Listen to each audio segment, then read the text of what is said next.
বেলজিয়ামে record 12,52,000 ইউরোতে একটি racing কবুতর বিক্রি হয়েছে। গত রোববার অনলাইন নিলামে কবুতরটি বিক্রি হয়।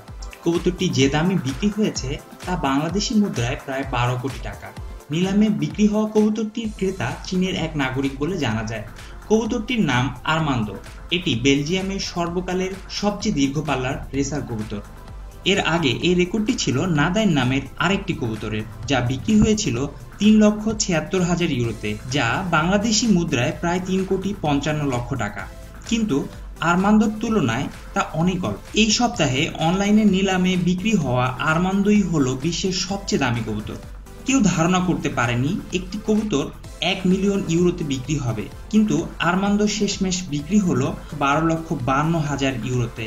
এই কবুতরটি বিক্রি হয়েছে অনলাইন মাধ্যম পিজন প্যারাডাইস এর মাধ্যমে, কিন্তু কে কিনেছে তার নাম প্রকাশ করা হয়নি।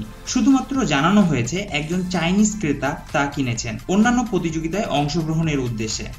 পিপা প্রেসিডেন্ট জোয়েল ভার্সুট এই কবুতরটি বিক্রি করেন।